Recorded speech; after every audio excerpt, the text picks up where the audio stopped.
The code's creator had stamped his name for eternity. Outside the gallery, patrol cars flanked the entrance. Clara paused, reflecting on the fractured shards, the hidden codes, the curious obsession that drove two people to risk everything. She pocketed her notebook. Further north, in a highland estate, the missing Black Hollow cup gleamed atop a grand sideboard. Its mate now traveled by armored van bound for a year-long conservation tour. Perhaps for a time the legend's curse was sated.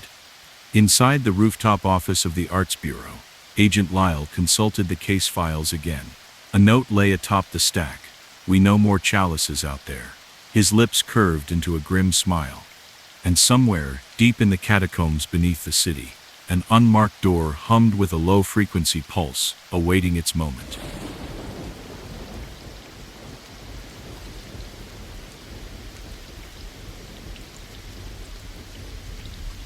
Story 2.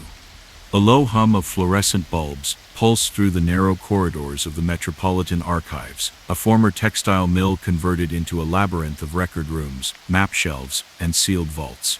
Somewhere within its concrete walls lay the forgotten files of nearly a century's worth of unsolved crimes. When archivist Marisol Vega first noticed the folder stamped Red Lake cases, 1973, 1979, she thought it was merely another misfiled box. She had no idea it would reopen a cold wound in the heart of Minneapolis. She found the folder tucked behind rusted binders of dam inspection reports. Inside were grainy Polaroids. A girl with cornflower blue eyes staring out from the snowbank at Red Lake County. A man's hiking boot, stained. A crumpled map marked with a loop of red ink around a cluster of lakes. The accompanying report described 5 missing teenagers. One vanished on Halloween night.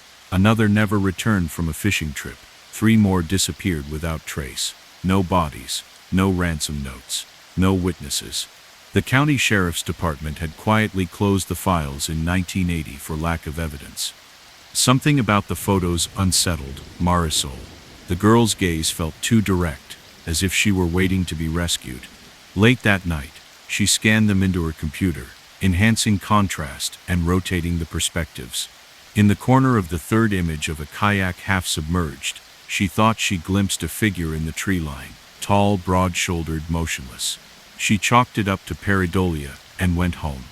Over in the East River neighborhood, orthopedic surgeon Dr. Lionel Hartley was doing rounds when he received a terse summons to City Hall. A series of ritualistic carvings had been discovered etched into the foundation of an abandoned grain silo on Oak Street, an arc of symbols. Dr. Hartley recognized instantly from a medical textbook on prehistoric bone markings. They bore a resemblance to the petroglyphs of North Dakota's Knife River region. His instructions were to catalog the glyphs under police supervision. He couldn't say why his expertise mattered, only that it mattered a great deal. At the silo, uniformed officers stood guard as Hartley crouched to inspect the etchings. There were 6 markings: a crescent enclosing 3 dots, a spiral, a triad of arrowheads, 2 concentric circles, a jagged line, and most disturbing of all, a symbol resembling a stylized skull. Hartley traced the shapes with a sterile swab, sending samples to the lab. For reasons he couldn't fully explain, he felt a chill as he ran his fingers over the jagged line, as though it pulsed under his touch. Meanwhile, Detective Rowan Sinclair was assigned the reopened Red Lake cases. A veteran of 15 years, he was known for the odd hunch that often led him to overlook clues: a frayed shoelace hidden under a park bench, a single matchstick lodged between floorboards. He'd spent countless hours in county archives digging through yellowed newspapers and trying to reconstruct the teenager's last known movements. All roads pointed to Red Lake Road, an unpaved 2-lane that wound through pine barrens and birch groves like a forgotten vein. Sinclair drove up at dawn in an unmarked sedan. The road's surface was laced with ruts, and the air smelled of damp earth and pine sap. He parked near the boat ramp, where one of the boys, 17-year-old Garrett Miles, had planned to meet friends for an early morning fishing trip in October of '74. The ramp was half collapsed, its wooden planks splintering into the water. Sinclair reached into his bag and pulled out a compact metal detector, an indulgence he knew, but he had a feeling. He swept the shoreline until a faint beep signaled metal buried beneath the mud. Kneeling, he dug with gloved hands and unearthed a rusted tin box. Inside, wrapped in oilcloth, were two items: a copper locket embossed with the initials, CM, and a small vial containing a crystalline powder. Sinclair's pulse quickened. CM matched the name of the girl in the Polaroid, Chantel Monroe, the crystalline powder. He bagged it as evidence. Whatever trail had gone cold now had a spark. Back at the lab, forensic chemist Anna Reyes examined the powder. Under polarized light, it glowed like slivered moonlight. Preliminary analysis suggested it was a rare mineral, silicon dioxide, alloyed with trace minerals, native only to a remote quarry in northern Minnesota. When she cross-referenced shipping records, she found a single crate had moved from the quarry to Minneapolis in the summer of 1973. The consignee was listed as North Star Ceramics. The company had since dissolved, its assets auctioned off to pay debts. The building on 12th Avenue sat empty behind a chain-link fence, its windows boarded. Reyes shared her findings with Sinclair. "It's a breadcrumb," she said, tapping the vial, "and it points to a place nobody's checked in 40 years. Sinclair stared at the vial as though it contained the missing teens themselves. On a bracing morning, Sinclair and Hartley, who'd been quietly consulting on the silo symbols, met outside the old North Star building. The structure's red brick facade was torn by ivy, its door padlocked. Sinclair had a warrant. Hartley carried the GI-level flashlights he used in surgery.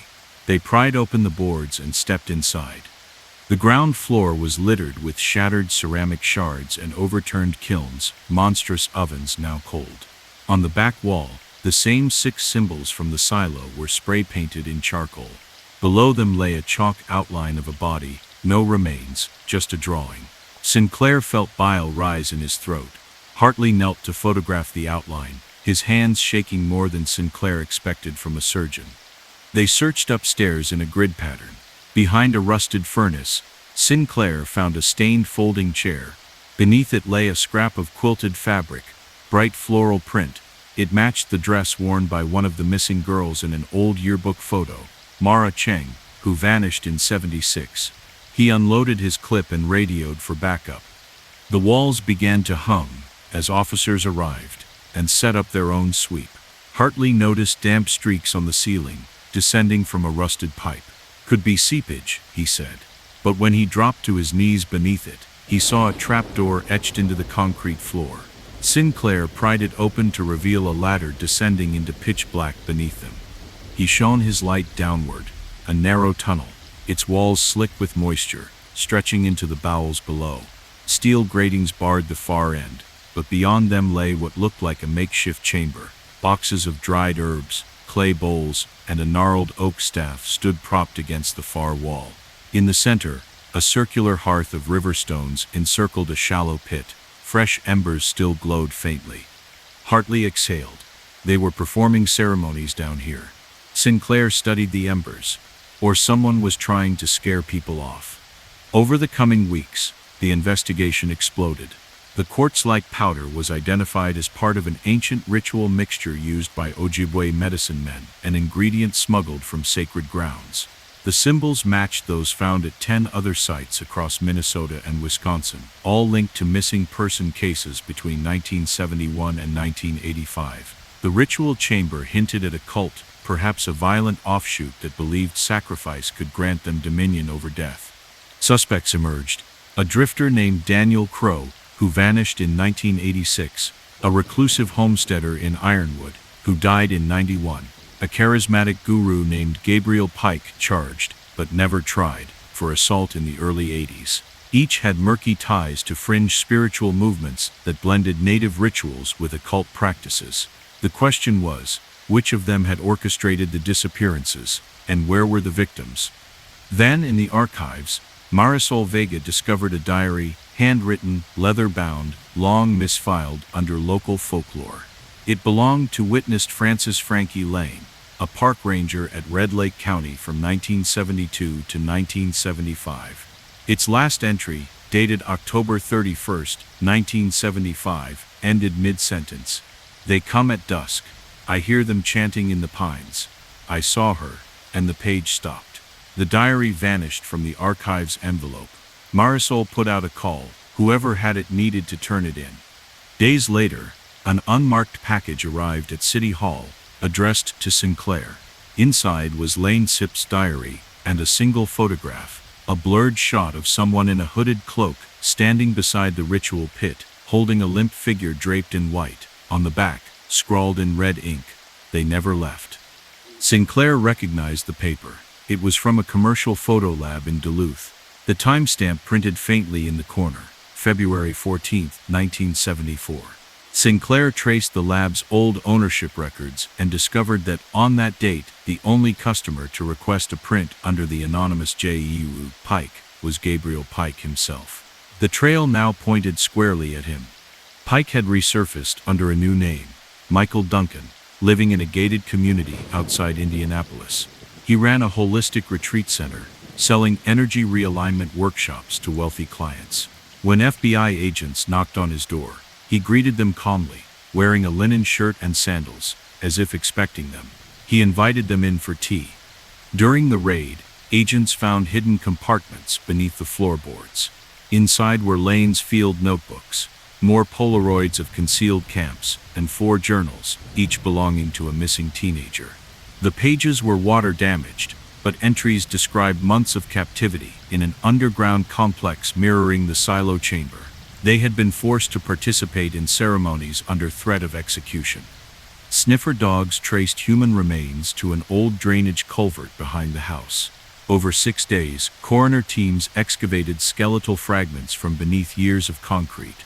DNA matched 3 of the Red Lake victims, Chantel Monroe, Garrett Miles, Mara Cheng. In the courtroom, Pike's stoicism cracked when a survivor, 50-year-old Holly Davenport, taken at age 15, testified. Her face was gaunt, voice trembling, but her words cut through the hush. "He taught me to believe that fear was the only way to value life. I'm here to prove he was wrong." The prosecution laid out dozens of counts: kidnapping, murder, torture, desecration of remains, and conspiracy to commit ritual violence. When the verdict came, guilty on all counts, Pike did not rise. His eyes remained fixed on the floor, as the judge pronounced a sentence of life without parole plus a century in federal prison. Afterward, Sinclair visited the flooded drainage site. Autumn leaves drifted on the water's surface, swirling in eddies around rebar and broken concrete. He knelt and closed his eyes, imagining the young lives lost here decades ago. Somewhere in the archives, Marisol Vega replaced the recovered diary in a new folder stamped Pike Duncan Investigation, 1973-2025. She made copies for the families. Dr. Hartley returned to his clinic with a new purpose: to volunteer his surgical skills pro bono to victims of torture, honoring the teens who never emerged from the ritual chambers. And in a small ceremony at City Hall, a handful of former neighbors, now grown, their faces shadowed by time, gathered to commemorate the missing. They released paper lanterns onto the nearby river, watching them drift under the bridge lights until they vanished around the bend. Years later, the North Star building was demolished, its bricks crushed into gravel. The archive's airtight vault remained sealed, the symbols on its door fading beneath layers of dust. But on quiet nights, local anglers claim they can still hear faint chanting echoing from the water's edge, remnants of a horror that refused to sink beneath the surface.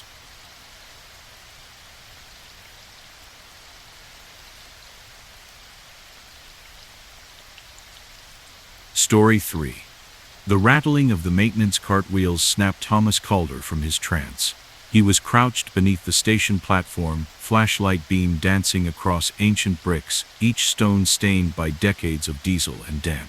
The subway tunnel fell silent as the last train's roar faded, and in that void, Calder noticed something unfamiliar: a pair of children's shoes, caked with mud and pressed into a narrow groove in the station wall. He pried them free, heart hammering. The soles were scuffed, but the leather uppers still held their faded navy color, embroidered with a tiny silver star. Nearby, half buried in a patch of oily water, lay a fragment of a porcelain doll, its porcelain cheek cracked, one glass eye missing. Calder rose, rolling the shoes and doll fragment into evidence bags. He radioed it in. This was no stray debris, it was a clue. For forensic anthropologist Dr. Layla Morse, the call came at dawn. She arrived at the coroner's lab to find Calder pacing the tiled hallway. His uniform bore the insignia of transit police, but his eyes carried the weight of someone who'd seen too many horrors downtown. He led her to a stainless steel table beneath a fluorescent haze. There lay a human jawbone, yellowed, the sockets empty. "No teeth," Morse said. Her gloved fingers traced the bone's sips contours. "This isn't sipped recent." She tapped the shallow pit in the mandible. "He scavenged them." Calder placed the children's Sib's shoes on the table, then the doll fragment. "Platform 5, he said. "Same tunnel where they found that stroller axle last month." Morse's expression stiffened. 2 months earlier, workers repairing a broken rail uncovered a rusted stroller frame jammed between the tracks, no remains inside, just a frayed teddy bear hanging by its ear. That had been chalked up to urban decay. Now, it seemed, those incidents were connected. Detective Priya Rangan arrived later, wearing a charcoal blazer over a crisp blouse. Unlike Calder, brusque, near retirement, with a perpetual 5 o'clock shadow, Rangan moved with purpose bred from a childhood in crowded tenements. She stood at the lab portal, arms crossed, scanning Calder and Morse like two surgeons debating a diagnosis. "Victim profile?" she asked. Morse shook her head. "Possible child. Given the stroller and shoes. But the bone comes from someone at least 14. We need more." Rangan glanced at Calder. "Time frame?" He swiped at the air. "Hard to say. Could be 10, 15 years. Could be 40. Rangan Set's gaze dropped to the shin-high water dripping from the ceiling. "Let Sets widen the search and pull CCTV from the last 5 years around Platform 5. Check maintenance logs. Someone must sit noticed odd activity." That evening, Rangan sat in the Transit Command Center, dozens of monitors flickering in emerald light. She watched the camera that covered the staircase leading to Platform 5. Over 6 years, thousands of commuters had passed that spot. She fast-forwarded, listening only to the soft whir of surveillance software. Occasionally, a black-clad figure slipped by, bald head, lumbering gait, back-hunched, seen only in peripheral frames, always looking back over a shoulder as if awaiting someone. She tagged every timestamp, overlaying them on a timeline. Next, she pulled maintenance crew schedules. A pattern emerged. A lone worker named Gregory Finch had accessed the tunnel after hours on each tagged date. Finch, a contractor who painted station walls and replaced bulbs, had no disciplinary record and lived quietly in a brownstone near Washington Square Park. Rangan and Calder found Finch's address in the early hours. They arrived unannounced. Finch answered the door in paint-splattered overalls, hair tied back in a greasy ponytail. Behind him, the cramped apartment reeked of enamel and damp laundry. Rangan flipped open her badge. "Gregory Finch."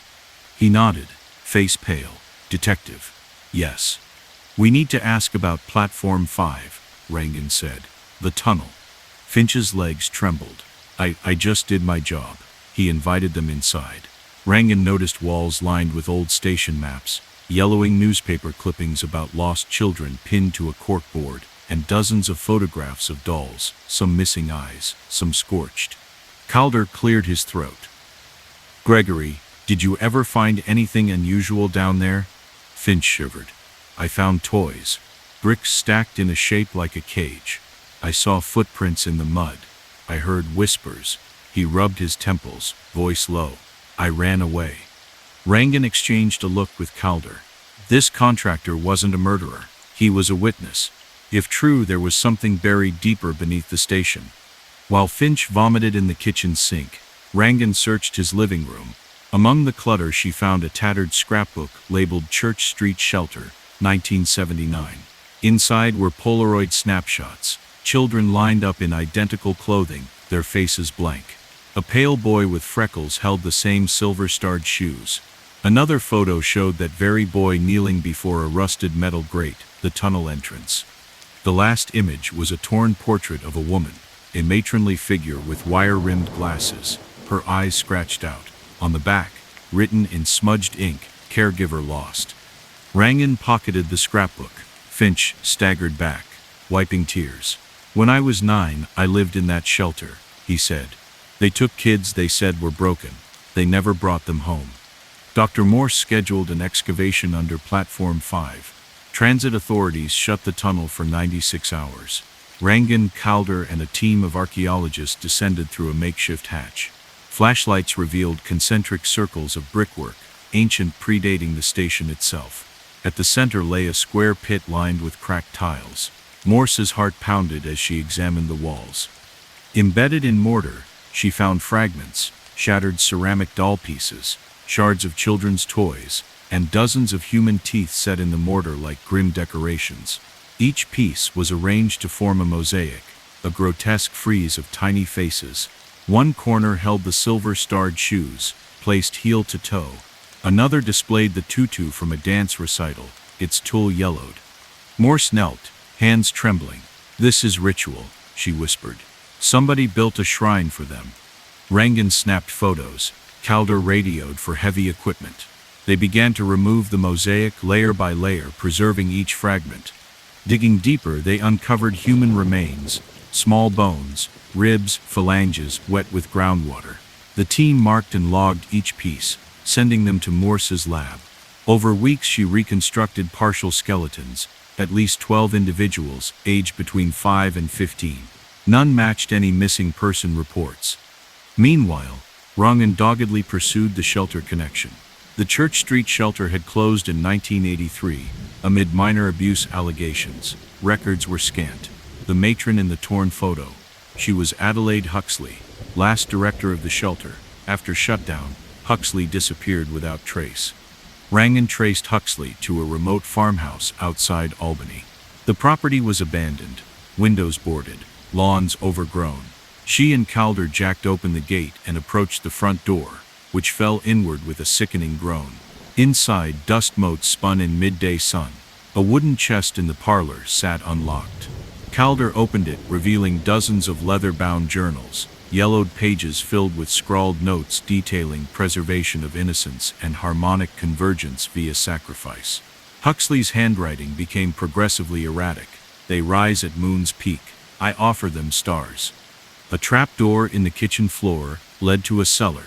They descended into bone-white walls hung with macabre trophies, shrunken doll heads, preserved lollipops stuck in resin, tiny framed portraits of children marked redeemed. In the far corner, a massive glass tank stood empty, its metal lid smeared with old blood. The next morning, Rangan convened a press briefing. She revealed the discovery under Platform 5 and the Albany farmhouse evidence. Stock photos of the mosaic fragments and Huxley's journals flashed on a screen behind her. Families of the missing, some weeping, some silent, sat in folding chairs. Rangan's words rang steady. "What we believe to be urban legend is now undeniable. 18 children were taken from shelters across 3 states, sacrificed in a ritual that spanned decades." She paused, gaze sweeping the crowd. "We will identify them. We will return them to their names, and we will bring those responsible to justice." At the coroner's office, Morse matched mitochondrial DNA from bone fragments to relatives who had reported missing children in the late 1970s and 1980s. One match was Miriam and Paul Hernandez, whose daughter Rosa vanished from a playground in 1978. Another was the Jensen family's son Tyler, last seen boarding a bus bound for Albany in 1981. In every case, Huxley's journals had noted the child's name and birth date with chilling precision. Rangan and Calder obtained an arrest warrant for Adelaide Huxley. Agents found her living under the alias Agnes Lorimer in a hospice facility in Saratoga Springs, suffering from advanced dementia. She was unable to stand trial. Prosecutors filed a comprehensive report detailing her crimes. The court issued a finding of fact, permanently naming her as the orchestrator. The mosaic fragments were placed in a glass display in the Transit Museum, each piece accompanied by the child's name and a brief biography, restored from lab notes. Visitors wept at the sight, but many thanked those who unearthed the truth. The station corridor was renovated, the tile frieze replaced with a memorial wall of etched stainless steel bearing the silver stars that had once adorned those slippers. Dr. Morse established a foundation for forensic recovery of cold case remains, offering her techniques to investigators nationwide. Detective Rangan returned to her precinct, but her phone never stopped ringing. She mentored young officers on pattern recognition, teaching them to trust hunches and to look beyond official reports. As for Thomas Calder, he hung his cap on a hook outside his office. One of the station's guest books now opened to page 18, where visitors penned messages of remembrance. He polished the badge plate on his desk each morning, recalling the faces beneath the platform, faces he'd helped bring home. Years later, during a routine inspection of the memorial wall, a commuter pressed her palm against the engraved stars and whispered, "We see you." And in that echoing station, beneath the clamor of arriving trains, the children's memory lived on, no longer lost, never again forgotten.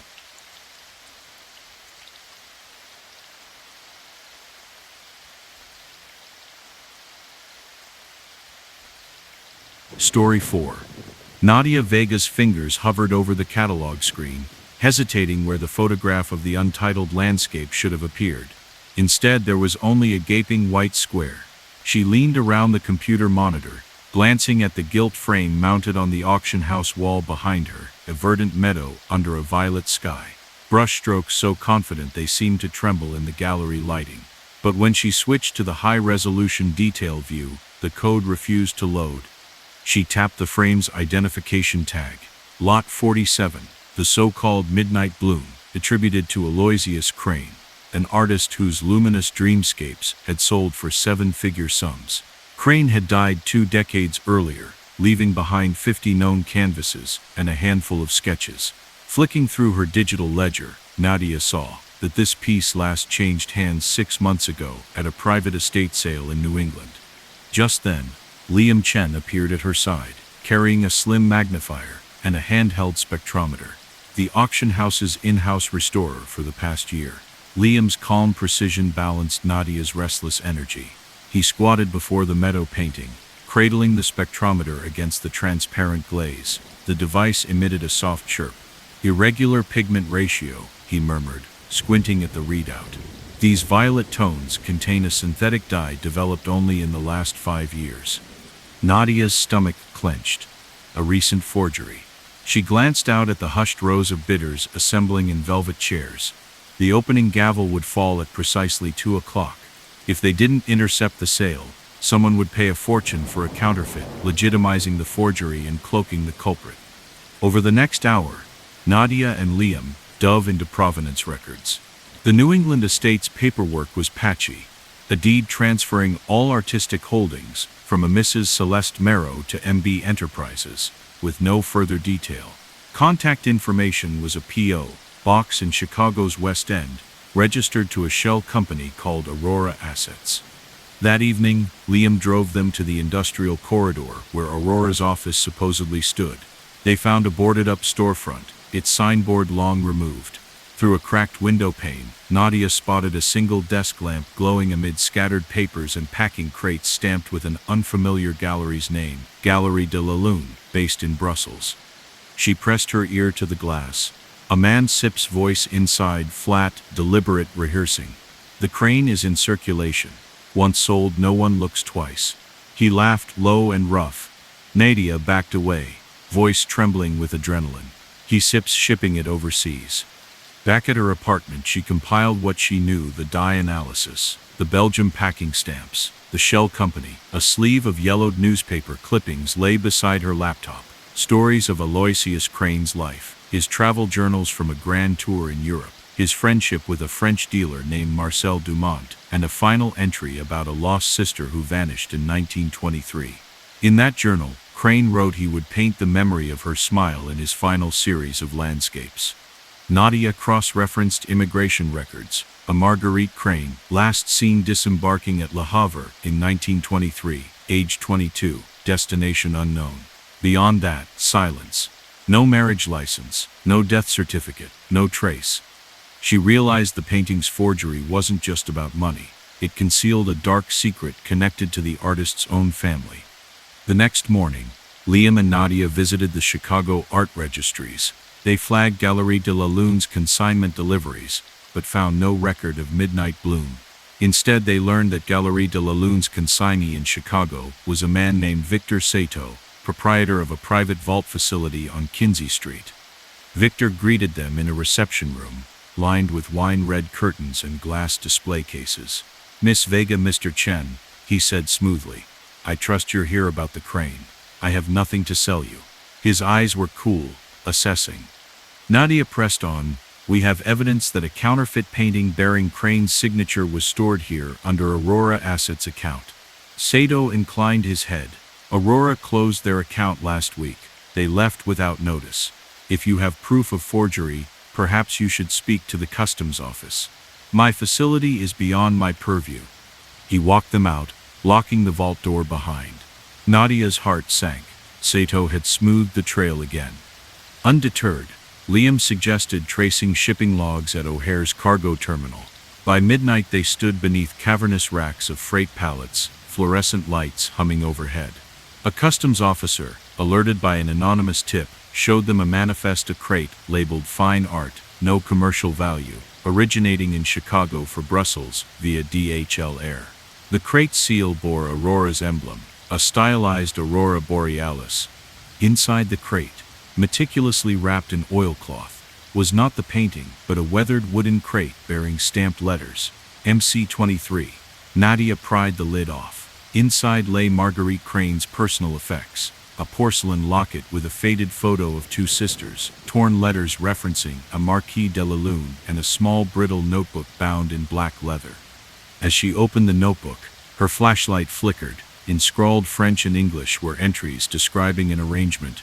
Marguerite was to be hidden away in France by a trusted patron, her identity erased to protect the family's reputation. She had written of moving through hidden passages beneath cathedrals and an elaborate ruse that allowed her to live under the patron's protection at a price. A sudden clang against the crate side made Liam drop the locket. A tall man emerged from the shadows, face half hidden by a baseball cap. He raised a pistol. Before Nadia could scream, Liam dove for cover.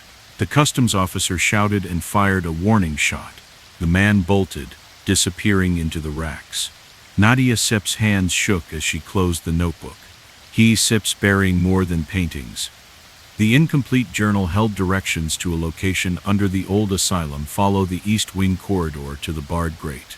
No address, but Liam recognized the reference: the Westwood Asylum, abandoned since the 1960s, now slated for demolition. They reached Westwood at dawn. The asylum's main entrance was fenced off, graffiti bleeding down crumbling walls. Relying on the notebook, they located a collapsed cellar door beneath ivy. Liam shone his flashlight into the darkness. Nadia stepped down first, adrenaline thrumming in her ears.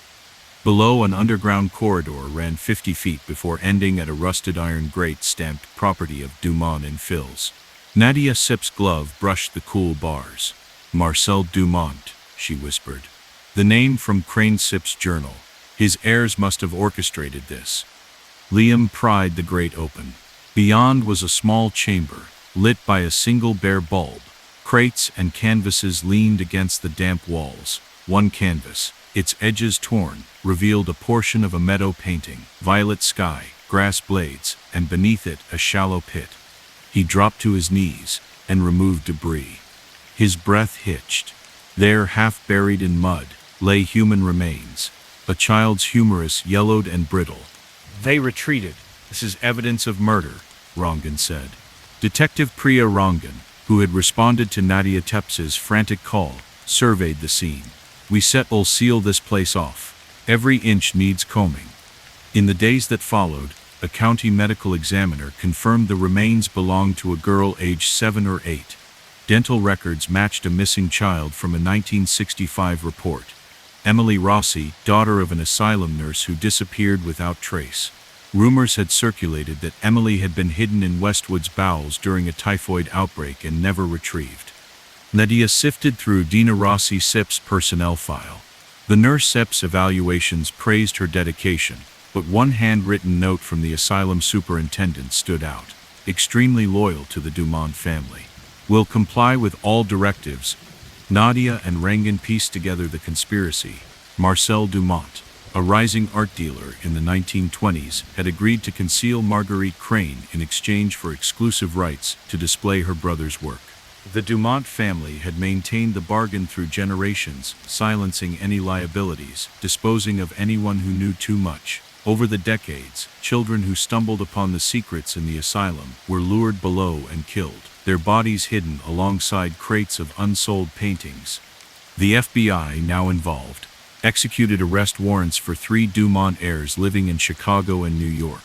They found forged ledgers, suitcases of falsified IDs, and dozens of canvases with interior chambers carved behind the stretcher bars, some still bearing traces of human tissue.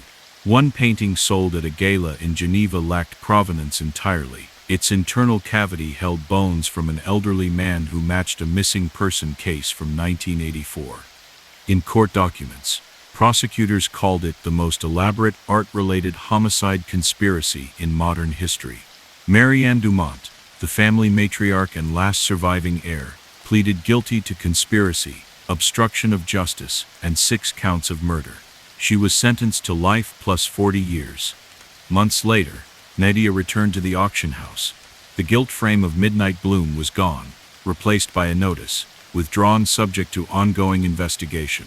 She ran her fingertips along the polished wood of her desk as she reviewed photographs of recovered paintings and labeled fragments. Each image was a fragment of memory, a testament to lives lost and hidden from view. In her office's quiet, she unrolled a large archival map of Chicago's underground tunnels and former asylum sites. With her red pen, she traced the paths that had once carried Marguerite Crane to safety and Emily Rossi to her resting place. She circled the word closure and stepped back. Outside her window, the city hummed with traffic and distant laughter. Somewhere beneath the pavement lay more secrets, forgotten vaults, silent corridors, concealed chambers. But for the first time in decades, one corner of the past had been pried open. On her desk, the porcelain locket gleamed under the lamp, its faded photograph preserved in a small glass case. Nadia closed her eyes and breathed in the quiet triumph of knowing that art, once a vehicle for deception, could now serve justice. And in that stillness, the brushstrokes of truth finally emerged from the shadows, vivid as a meadow bathed in moonlight.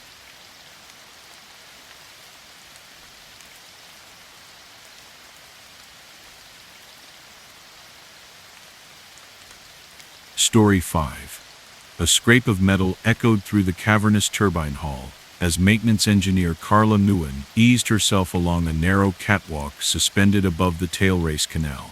Water churned 50 feet below, its roar swallowed by concrete walls. She'd been summoned here in the pre-dawn hush, a simple check of lubricants, they said, but something about the request prickled her skin. This was the last place she expected to find evidence of a crime. On a control panel marked Auxiliary Valve 3B, she noticed streaks of rust-colored fluid, too viscous for hydraulic oil, too thick for water. Carla knelt, wiping it onto a clean rag. The stain left a faint, oily residue laced with flecks of metallic powder. Her flashlight caught a scrawled symbol beside the valve, 3 interlocking triangles crudely etched. Goosebumps rose on her arms.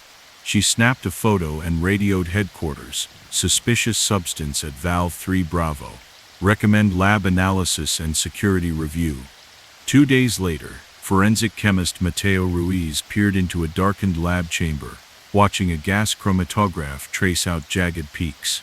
The sample Carla had collected contained traces of thulium, an infamous slow-acting poison, and a rare isotope of palladium used in industrial catalysts.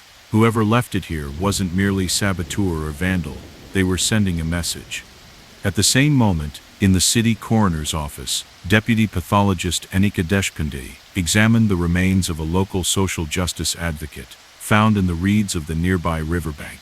Her body was emaciated, teeth filed to stumps, and her fingertips stained with the same metallic sheen.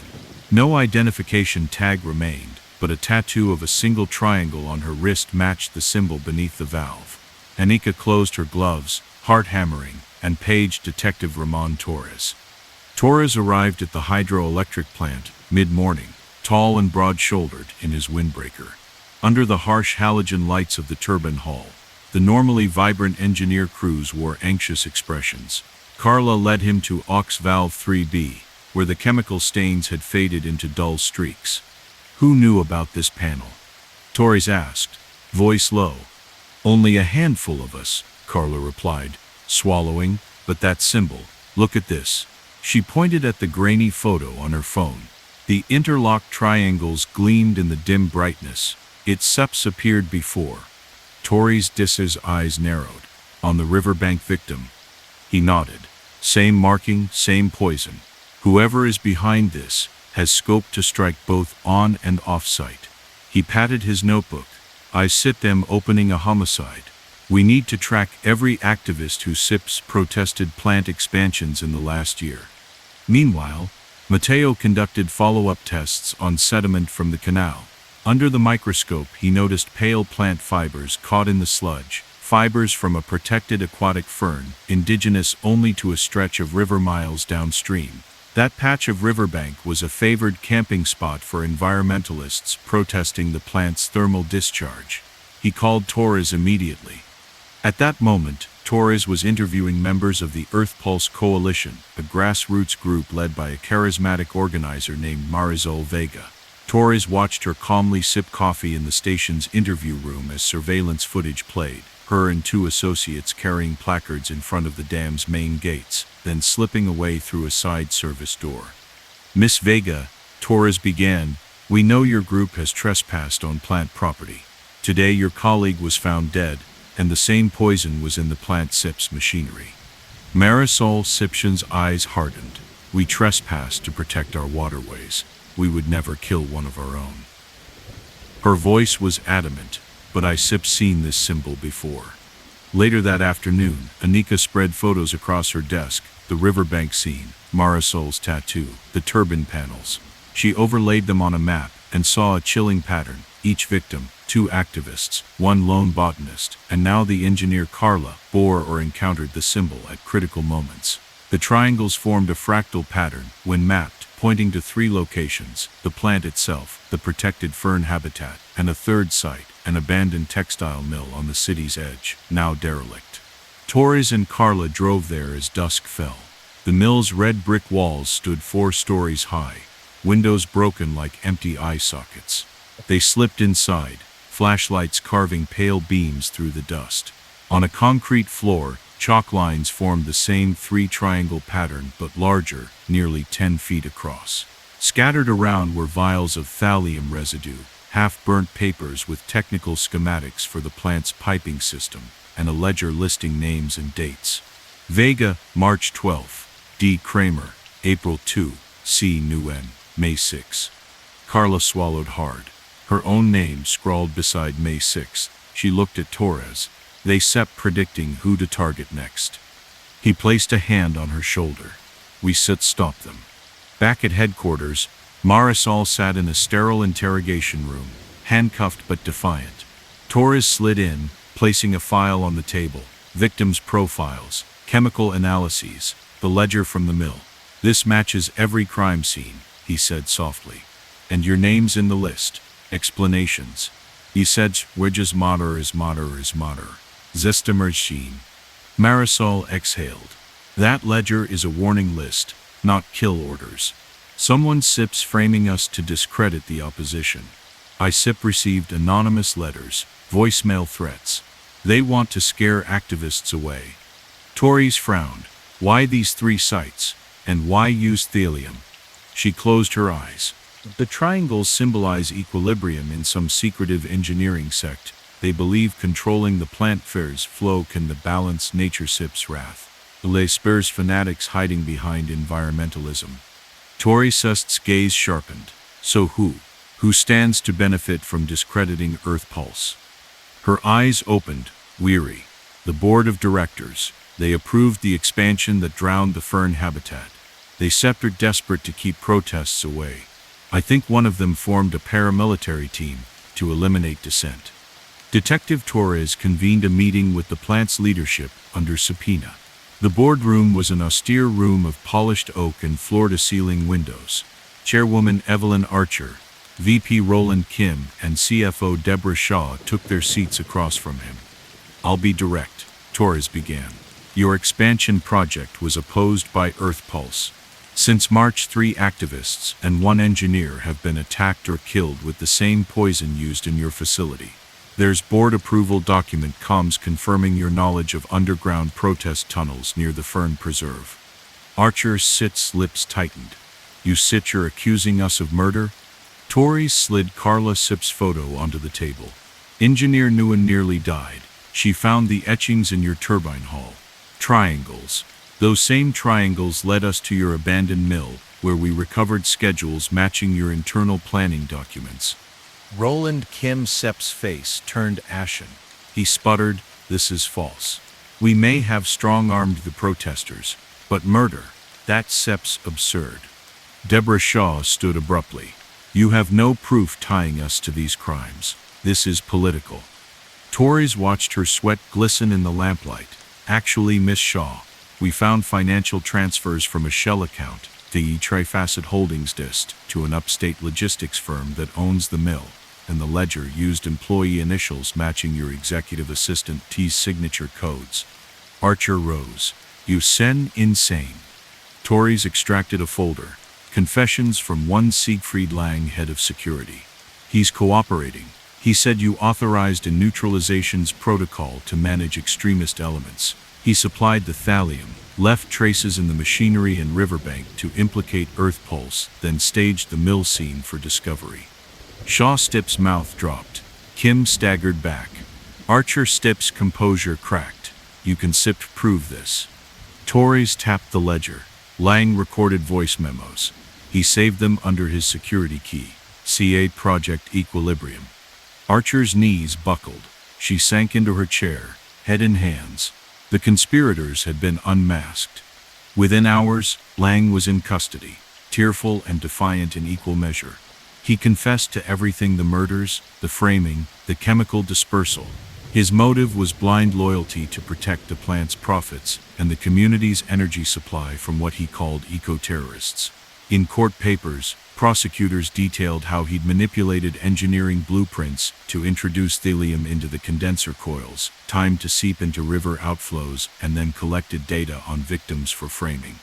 At trial, the former executives faced racketeering and conspiracy charges.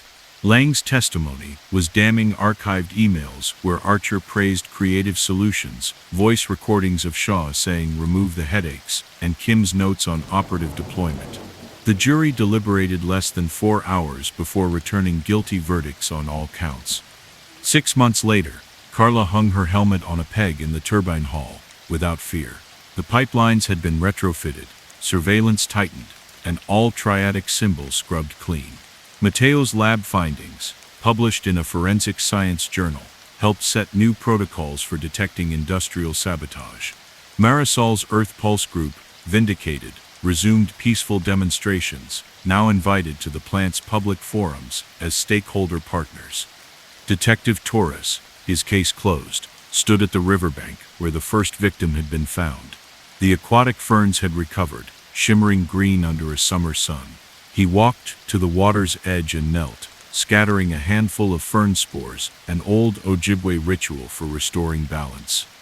Above the dam, turbines rotated silently, their blades turning with purpose rather than vengeance. And in that steady hum he sensed a measure of justice, a system recalibrated, the guilty held to account, and a community's trust slowly rebuilt.